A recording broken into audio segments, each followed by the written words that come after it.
Uncle please বাবা মাকে নিয়ে কথা বলবো। Shut up! তুমি আমার বাড়িতে এসে কথা বলছো, আমাকে অপমান করছো। আপনি বাবা মাকে নিয়ে কথা বলবো না প্লিজ। তোমার বাবা মা হচ্ছে অশিক্ষিত, মূর্খ এবং তুমিও তাই হয়েছো। মানুষ নাকি জানোয়ার? সে তখন থেকে দেখছি বাবা একটা কথা বলে তুমি কথা বলেই যাচ্ছ কেন? কি সমস্যা তোমার? উনি একটা বয়স্ক মানুষ, উনি না হয় তোমার কোনো কথায় বিরক্ত হয়েছে, তাহলে একটু মুখটা বন্ধ করে রাখো।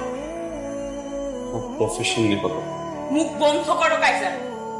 কাইজার বাসা থেকে বের হবো না। আমার বাবা মাকে নিয়ে কাইজার আমার বাসা থেকে বের হবো। Just because I love you আমি আমার দারোয়ান আজকে ডাকতেছি না। আর এটা কোনো ওয়ার্নিং না, এটা আমার ফাইনাল ডিসিশন। আমার সাথে আর কোনো ধরনের যোগাযোগ করবে না। বের হও। আমি তো বাবা মাকে নিয়ে বের হও কাইজার। Who are